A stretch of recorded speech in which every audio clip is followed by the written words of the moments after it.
So, ladies and gentlemen, upon discovery of Mr. Kirk and the kill box that they put him in, they wanted to make sure, and they accomplished their mission, that he wasn't going to walk out of Utah a living soul. The Jesuit, well, let me say this. We believe, some of us, that the JWs, the Zionist JWs, put him in a kill box. And people say, well, why would they? Because if you remember, Kirk was saying that he feared for his life because of Israel. We all know, because Christ told them to their face, you guys are serpents, vipers, and snakes, and your father is the devil, and you worship in the synagogues of Satan. I've showed you guys years ago, maybe some of you are new here, in 2019 or so, there was a video online where you had these same scorpions, serpents, and vipers calling themselves Jews talking in Hebrew about bringing about the false flag, and they wanted America to be destroyed from within, or what the false flag was about, so they could bring their Mashiach back and install their Noahide laws. This is in Hebrew. The video had translated, and I'm gonna go see if I can find it. But some of you may remember that video. What's that have to do with Charlie? In New York, maybe a year or two ago, they say the FBI or the feds raided one of their places of worship. We talking about the cats that wear the long beards and rock back and forth and beat themselves. These are not the real Jews, but they operate in that capacity. They were running the largest underground child SS ring in the world. They still do. They found tunnels where they were stretching out little kids in these tunnels. And when they were doing this, the videos were coming out of what the tunnels looked like. And they were multiple underground tunnels underneath New York. Who knows if they really did that for theater, just to show you, hey, this is what we found, or did they turn them loose and let them go back to their tunnels? Mr. Kirk, okay, was talking against this, and the thing, what got him in fear of his life was that he openly came out and talked about Epstein being involved with the Jews as him being one of their lapdogs. It's always been about the children. Remember, Jesus said, don't harm none of these children. It's best you tie a boat around your neck and jump in the sea, unless you hurt one of these little ones. Satan has been hurting the little ones since the days of Baal, where they brought their children to him and openly sacrificed their children in high places to Baal. Charlie Kirk was out there telling people that we shouldn't be changing their genes, we shouldn't be changing their sexuality. And he's talked about how they were the children were being attacked. There was a lot of stuff he talked about that wasn't in favor of the so-called, air quote, Jews.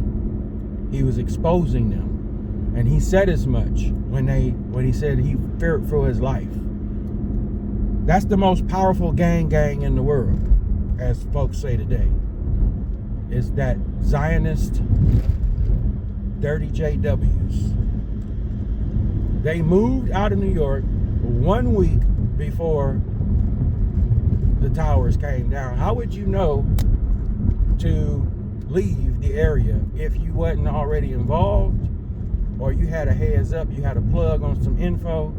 But for whatever reason, that was big time news, and it came out that the Jews in New York they fled New York a week before the buildings came down. And for everything that's in me, it just feels like another Paul Walker situation, another JFK situation. Newspapers were circulating in certain parts of the world outside of the United States a day or two before JFK was killed. There was documentary on it. People were producing the newspapers. They saved them at the time. They produced Paul Walker's death a day before, okay, he passed. The book that came out, Anastasia Casey J, I believe. I'm gonna get into that later on. One of the good sisters in the family sent me some information on that book and the acronyms. It's tied to a Jewish foundation. Again, how would you know that man got shot and he died the way that y'all put it out there the day before he died? Now, I was talking to one of the other good brothers in the group, in the family, who is a former military guy and a former professional trigger guy. And like a lot of us, some of us wasn't paying attention right off because we were too shell-shocked with the information and things that we saw. But after you marinate on it a little bit, if that goofy on the rooftop actually did pull the trigger, which he was the Lee Harvey Oswald of the situation, he wouldn't have fell to the left. He would have fell straight back. That shot, folks, came from up close. And it's been right there in our face from the beginning. If you just think about force and being pushed, that means the shot came from the right and up close. Now, there is a guy that's wearing a green hookup in the video, and he has his arms folded. And I was trying to figure out, okay, if that was the case, what kind of a gun would he have used? It's not the regular gun, because people would have saw that. But there's a gun called a cell phone gun. It's all type of equipment out there that looks like guns. That shoots 9mm bullets, but they don't look like guns. This is called a cell phone gun, and I posted the picture in the community. So Kirk it was a ritual sacrifice, folks. This is how I know it was a setup from the Zionist JWs. That Freemasonry occultive runs with them as well. Okay? You could have used any other number besides 33 in talking about the time in which you found the cap. Just like Lee Harvey Oswald. Just so conveniently. You could have caught the dude the next day, for real. With technology out there, you had him on camera. This was all staged.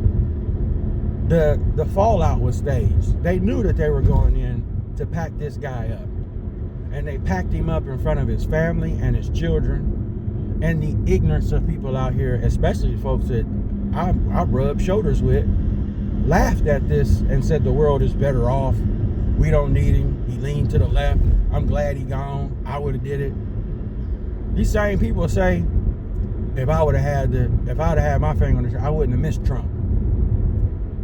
The evil in this world, folks, is psychopathic. And we talk about the falling away from the truth. We are witnessing that right now. And people are being fired for it. So, I take back a lot of stuff I said after marinating on the situation, talking to experts, and then really calming down and thinking like, okay, yeah, that couldn't have been the guy on the roof. This had to be a strategical. Money was put behind this. Your detail was paid off. That's what I believe. The detail was paid off, and the shooter was amongst you, up close. On top of that, now, again, the ring and the shirt with the black dot. Now that I'm looking at things like this, Charlie Kirk is gone home to be with the Lord. They made sure that he wasn't going to leave Utah. 10 toes. They carried him out. Okay? There are people at work that sit in high places in the natural, and again, in the Talmud, it says to kill all, and they call them JC, Jesus Christ. They don't believe, as far as these folks that call themselves Jews, they call for all Jesus idol worshipers to be killed. And I've said this before, these are the people, and these are the books and the laws that's going to get people beheaded during this tribulational period. I believe that when you go back to the pictures, he was in these pictures throwing up the signs, folks. And just like Paul Walker wanted out. He was going to do some exposing. Anthony Bourdain was going to do some exposing. But when you sit at their table and you eat from their table, and then you call yourself wanting to leave from their table, just like a gang, you have to be jumped out. And that's most of the time you're killed out. Look at all the celebrities, all the athletes, everybody who once sat at their table, and then for whatever reason they wake up and they come out and start talking against the machine, and they start trying to tell you the truth. Their careers are instantly destroyed. They're made to look like XYZ in front of you, trying to destroy their credibility. Okay? They put this young man in a kill box. This was almost a military strategy, a military hit. And they copied and pasted JFK. They copied and pasted. It was easier for him this time because he wasn't moving. He was sitting still. Okay? I want y'all to think about that. Just like 2020, you fall for the initial presentation because of the shock value. But when you calm down and you say, wait a minute, and you start, as this thing starts mowing over and you start seeing more video evidence, yeah. And then he said that Israel, he was afraid for his life. He said that multiple times.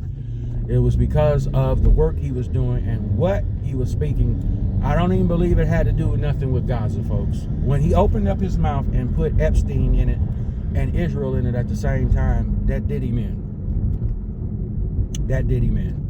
So, yes, I now believe that Charlie Kirk was gone before he hit the floor. He was gone before he hit the floor, folks. That was a hit that they knew exactly where. And we've got a couple different targets or suspects. There's a guy in white that people are looking at. But when you're looking at it from the left side, these people appear like they are actually right there next to Charlie, but they wasn't. They was a little further off from Charlie. Then there's the guy in the green who had his arms folded, and I could see that cell phone gun, it's a 9mm, could be up under his armpit. It doesn't have any kickback because of the way it's made.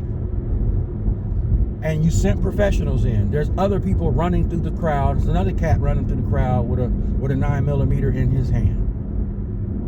Trying to explain that away from myself is saying, okay, well, what if he was somebody for Charlie and he was running because of the situation? None of that, how they had him in a box, folks.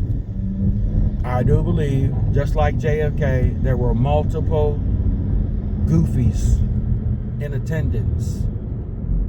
Goofy 1B, Goofy 1A, Goofy 2B, Goofy 2C in their place, ready. And you do hear the initial, once you slow the audio, once you slow it down, you do hear the far away shot, but then you hear the close-up shot. Okay? That's the thing that I'm looking at, folks. What the professionalism, the bankroll, again, follow the paper trail. The bankroll, ladies and gentlemen. That 22-year-old goofy that they trying to set up and say, oh, he was a Republican, but his family say he was the only lefty That's enough for a distraction for you not to be focused in on what really happened to him. So with that being said, folks, we're going to now again look at Israel. On the 23rd, which is a week from the 17th, they're going to put Palestine in as a nation, which is Joel chapter 3, 1 through 3, but you can read the whole chapter of Joel chapter 3. We are in the time, folks. We are in the hour. All that what we see going on is a powder keg. Protests sparking up all over the world. The best way to bring down a powerful country without putting boots on the ground, you minimize your casualties, is you let them tear themselves apart. Straight out of the plan of the George Soros book. Okay? And that video out there with them rabbis talking about in 2018, maybe 19, bringing about a false flag to destroy America, to bring their Mashiach, and he would end Cobra 91 and bring peace. It's up already. That plan is in the works, and we're seeing it. I'll be back later on. Peace out.